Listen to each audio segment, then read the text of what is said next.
Sayang, panggil Revandi, memasuki kamar istri dan kedua buah hatinya, di rumah Nek Imah.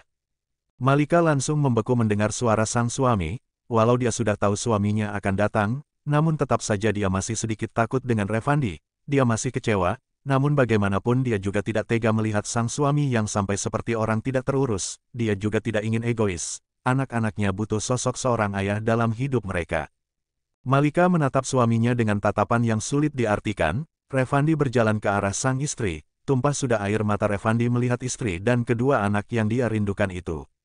"Maafin Mas, Hicks," ucap Revandi memeluk sang istri dengan sangat erat, tubuhnya bergetar menahan tangis, rasa bersalahnya semakin menjadi saat melihat kedua anak-anaknya, lahir tanpa kehadiran dirinya, dia tidak tahu bagaimana perjalanan hidup sang istri, bagaimana dia bertahan hidup di daerah orang ini, setahu Revandi Malika tidak mempunyai tabungan, semua fasilitas yang diberikan olehnya, ditinggal semua oleh sang istri, mengingat itu semua, semakin besar rasa bersalah Revandi.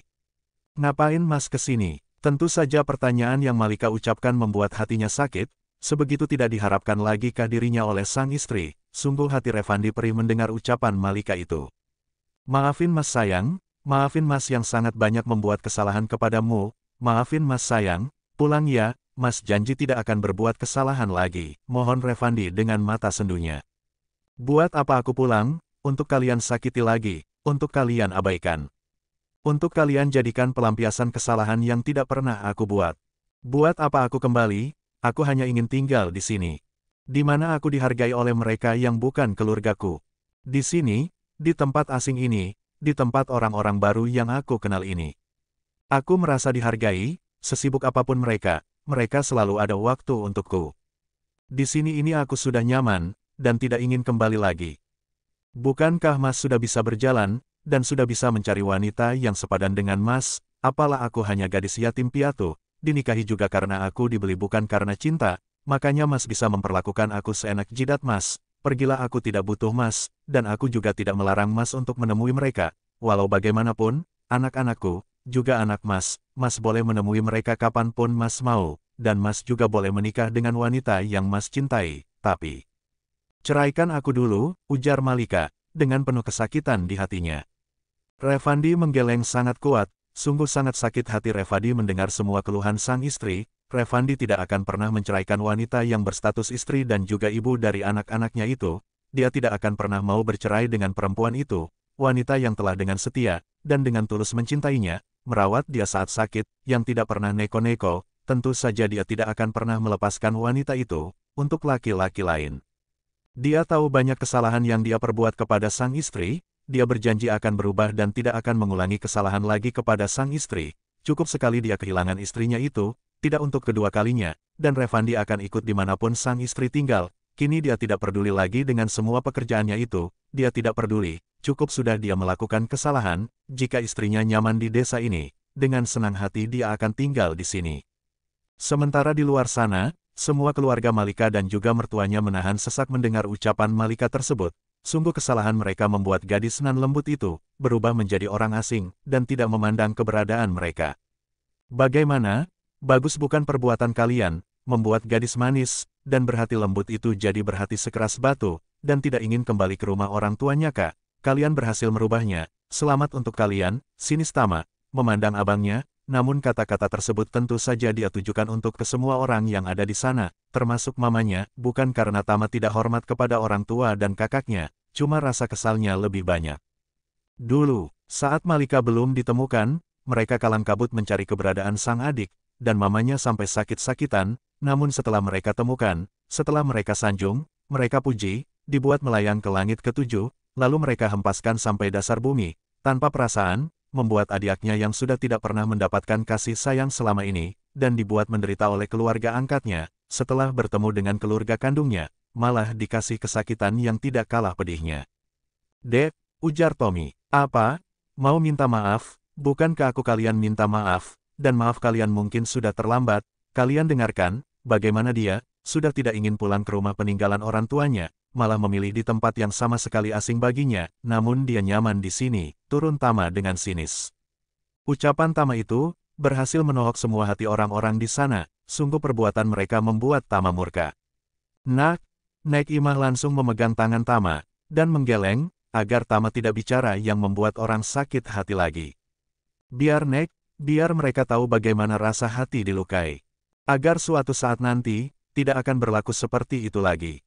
Terlebih kepada keluarga sendiri, apa Nak bisa mendengar alasan orang, sebelum mengambil kesimpulan, biar mereka tahu kalau diabaikan itu sakit, membuat orang tidak ingin lagi mendekat. Nenek tahu kan, bagaimana perjuangan aku meluluhkan hati adik aku itu, gara-gara mereka, sangat sulit membuat adik aku itu menerima keberadaan aku di sini Nek.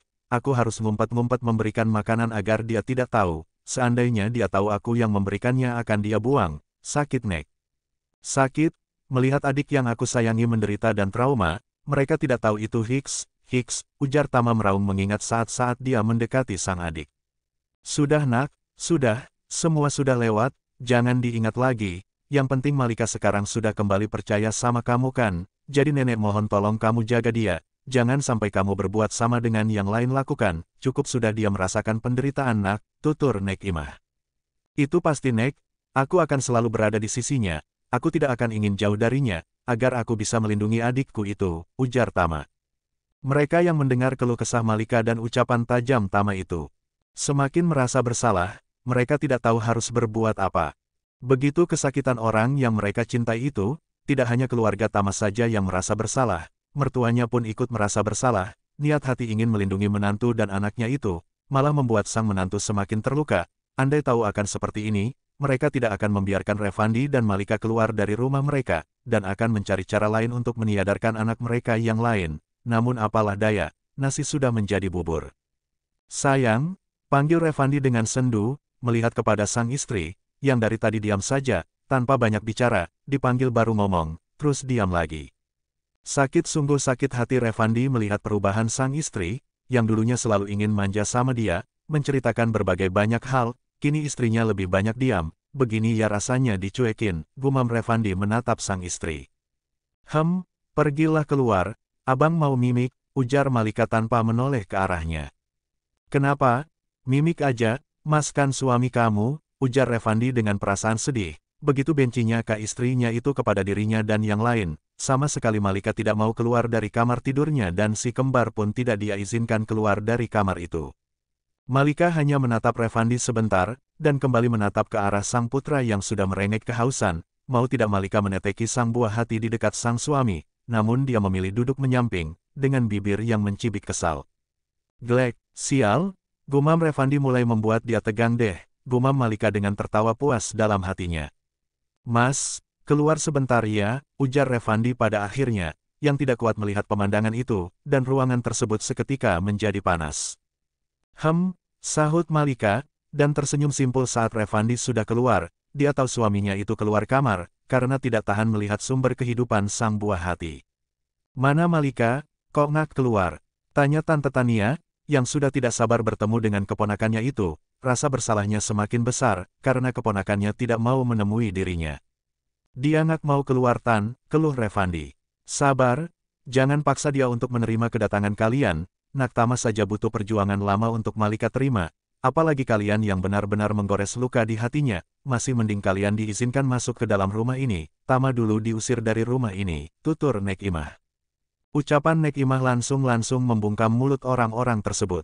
Kalian istirahat saja di rumah kontrakan aku, karena rumah aku belum rapi dibangun, untuk sementara, tinggallah di sana, walau tempatnya sempit, setidaknya bisa melepas lelah, dan aku sudah menyediakan kasur untuk kalian istirahat, ujar Tama. Apa? Kamu bangun rumah di desa ini Nak? Ujar Tante Tania kaget. Iya, karena adikku nggak mau pulang ke kota, daripada aku ngontrak terus, lebih baik aku bangun rumah di sini, lagian aku punya usaha juga di sini, tutur Tama. Tolong carikan abang lahan yang bisa abang beli, abang juga akan membangun rumah di sini, pinta Revandi dengan wajah yang serius. Tama kaget mendengar ucapan Revandi tersebut. Kenapa abang mau bangun rumah di sini? Tanya Tama kaget. Abang akan tinggal di sini bersama anak dan istri abang, ujar Revandi. Bukankah pekerjaan abang lebih penting dari anak istri? Kenapa sekarang ingin tinggal di sini tuan? Tempat ini tidak cocok untuk Anda, sinis Tama. Maaf telah membuat Malika kecewa, dan maaf telah membuat dia sakit hati karena abang, tapi mulai saat ini, abang janji tidak akan mengulangi kesalahan itu lagi, dan abang rela menyerahkan semua pekerjaan abang kepada orang kepercayaan abang, anak dan istri abang lebih penting bagi abang, saat ini dan selamanya, ujar Revandi meyakinkan. Hah, terserah kalian, ujar Tama. Assalamualaikum, salam beberapa orang ibu-ibu dari luar. Waalaikumsalam, sahut mereka kompak. Ada tamu toh, ujar Bu Red dan Bu Salma. Iya Bu, ini suami Malika sama keluarganya datang, ujar Nek Imah mempersilahkan tamu mereka masuk. Masuk Bu, ajak Nek Imah. Iya maaf, kami ganggu ya, kami mampir sebentar, tadi baru habis dari kota, sekalian mampir di swalayan buat beli ini untuk Nak Malika, biar asinya makin lancar, ujar Bu Red. Ya ampun Bu, kalian selalu repot-repot buat Lika, sahut Malika keluar dari kamarnya, karena mendengar suara Bu Red dan Bu Salma. Ngak repot kok Nak, ibu pengen cucu-cucu ibu pada sehat, dan Ngak kekurangan ASI, ujar Bu Red dengan tersenyum tulus dan mengelus punggung Malika. Ucapan Bu Red tersebut berhasil menohok hati keluarganya yang berada di situ, tentu saja Malika tidak mau pulang ke kota, ternyata di desa ini Malika benar-benar diperlakukan dengan baik, dan mereka malah abai kepada Malika, jelas-jelas saat itu Malika sedang hamil, dan malah menyakitinya tanpa sengaja, dan berulang kali. Kakak, aku bawa jus mangga buat kakak, ujar Ana dengan semangat masuk ke rumah Nek Imah. Bocah SMP itu tidak peduli dengan banyak orang, dia hanya menemui wanita yang dianggap kakaknya itu. Ya ampun Ana, kebiasaan deh, banyak orang loh, kamu malah teriak-teriak, omel Bu Salma sang ibu. Hehehe, lupa Bu, tapi dia malah mendekat ke arah Malika dan mengecup pipi Malika kiri dan kanan dengan sayang. Malika juga membelas perlakuan Ana tersebut. Semua yang berada di sana ikut melihat interaksi Malika dengan orang-orang di sana, makin besarlah rasa bersalah mereka. Diminum ya Kak, biar Dede makan jusnya juga, keke Ana. Iya sayang, nanti kakak minum, ngomong-ngomong kenapa langsung ke sini, Ngak ganti baju dulu. Tanya Malika. Takut keduluan yang lain, makanya aku langsung ke sini, keke Ana. Malika hanya menggelengkan kepalanya, melihat kelakuan anak-anak di sana, yang selalu membawa makanan untuk dirinya, beruntungnya orang tua mereka tidak pernah mempermasalahkannya. Kalian itu dikasih uang jajan, buat kalian jajan, tapi kenapa malah jajanin kakak sih, omel Malika. Tenang Kak, kamu nggak minta uang jajan sama orang tua kami kok, kami kan bisa dapat uang, berkat obos di sana, tunjuk anak Kapeda Tama. Tama hanya mencibir saja melihat kelakuan anak tersebut, memang Tama dan Malika di kampung itu membuka lapangan pekerjaan buat anak-anak di sana, tapi tidak mengganggu waktu sekolah dan belajar mereka. Ya sudah, aku pulang dulu, mau langsung ke peternakan, nanti sore baru kesini lagi, ujar Ana. Baiklah, hati-hati, jangan terlalu lelah oke. Oke, kakakku. Kap, dada, Kak, ujar Ana melenggang pergi. Ya sudah kami juga pulang dulu ya Nak, ujar Bu Red dan Bu Salma. Iya Bu, makasih ya, sudah repot-repot, ucap Malika. Nak ada yang repot Nak, kamu sudah kami anggap anak kami sendiri, ujar Bu Salma. Kalian lihat kan, bagaimana Malika diperlakukan di sini, mana mau dia pergi dari desa ini bagai rumahnya, dia dapat kasih sayang di sini dengan tulus, tanpa peduli Malika besar asal dari mana, kalau di tempat lain bisa jadi Malika akan dijulitin orang, karena hamil tidak ada suaminya, di sini Malika malah dilindungi dan disayang, beda sama perlakuan keluarga dan suami sendiri, ucap pedas Tama, yang masih saja mendendam. Tak ada satupun yang mampu menjawab ucapan pedas Tama itu, memang nyatanya mereka salah, membuat Malika sakit hati, dan memilih pergi dari mereka.